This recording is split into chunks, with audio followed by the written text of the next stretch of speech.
बिस्मिल्लाहिर्रहमानिर्रहीम। अस्सलाम वालेकुम students. Icom part 2 business statistics का आज हमने चैप्टर नंबर 2 स्टार्ट किया हुआ है, presentation of data.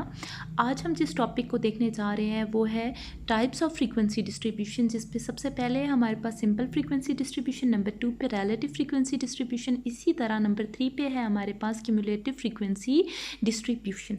Simple frequency distribution के तो हमने बहुत से क्वेश्चन किए भी हैं जो आपको पिछले लेक्चर्स में मिल जाएंगे। सिंपल फ्रीक्वेंसी डिस्ट्रीब्यूशन के क्वेश्चन, उसमें जो टेबल दिया हुआ होता है वो सिंपल फ्रीक्वेंसी डिस्ट्रीब्यूशन कहलाती है। इसकी अगर हम डेफिनेशन को देखें, the frequency distribution as obtained in previous examples are called simple frequency distribution. यानी जो हम पहले बहुत से क्वेश्चन कर चुके हैं उसमें जो टेबल था वो सिंपल फ्रीक्वेंसी डिस्ट्रीब्यूशन का टेबल कहलाएगा। However we may bring some changes in simple frequency distribution to get relative frequency distribution और क्यूमुलेटिव फ्रीक्वेंसी डिस्ट्रीब्यूशन। हम उसमें अगर कुछ चेंजिंग्स करते हैं तो हमारे पास रिलेटिव फ्रीक्वेंसी आ जाती है या क्यूमुलेटिव फ्रीक्वेंसी आ जाती है। Let's assume the simple frequency distribution as, हमने एक टेबल दिया, टेबल में अब क्लासेस बनी हुई हैं, एक्सक्लूसिव स्टाइल में क्लासेस बनी हुई हैं और जो क्लास इंटरवल है वो 5 का लिया हुआ है। पहली क्लास है 5 to 10 और इसमें जो फ्रीक्वेंसी है वो 2 है। अगली क्लास 10 to 15 और इसमें जो फ्रीक्वेंसी दी हुई है वो है 5। नेक्स्ट क्लास है 15 to 20 और इसमें जो फ्रीक्वेंसी है वो है 7। उससे अगली क्लास 20 to 25 और उसमें जो फ्रीक्वेंसी है वो है 4। और लास्ट क्लास है 25 to 30 और उसमें जो फ्रीक्वेंसी ली हुई है वो है 2। और सिग्मा एफ, यानी अगर हम इसको ऐड करें फ्रीक्वेंसी को, लाइक 2 + 5 7, 7 + 7 14, 14 + 4 18 एंड 18 + 2 20।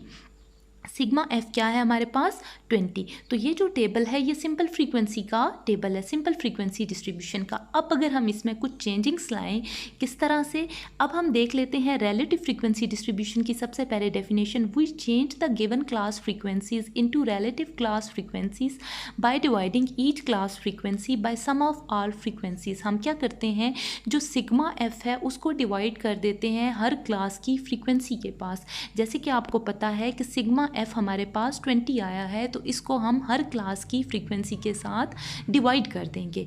हमने क्या किया, जो पहली क्लास थी वो है 5 to 10 और उसमें जो क्लास फ्रीक्वेंसी है वो है 2। जब हम 2 को डिवाइड करेंगे 20 के साथ तो हमारे पास जो वैल्यू आएगी वो आएगी 0.10। इसी तरह जो अगली क्लास है 10 to 15, उसमें जो क्लास फ्रीक्वेंसी है वो है 5। 5 को जब डिवाइड करेंगे 20 के साथ तो हमारे पास वैल्यू आई 0.25। इसी तरह जो नेक्स्ट क्लास है वो है 15 to 20 और इसकी जो फ्रीक्वेंसी है वो है 7। 7 को जब डिवाइड करेंगे सिग्मा एफ के साथ यानी 20 के साथ तो हमारे पास वैल्यू आएगी 0.35। इसी तरह जो नेक्स्ट क्लास है वो है 20 to 25 और उसमें जो हमारे पास फ्रीक्वेंसी थी वो 4 थी।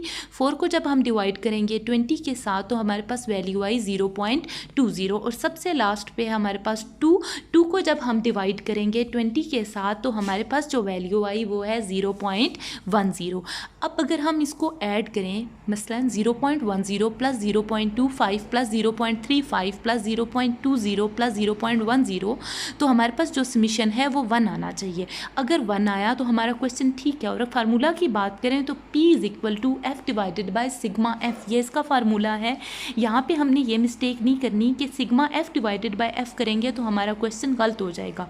हमने क्या करना है, F / सिग्मा एफ, यानी इधर जो आंसर आए वो पॉइंट्स में आए। तो इसी तरह जो इसका समीशन होगा वो 1 होगा तो हमारा क्वेश्चन ठीक होगा।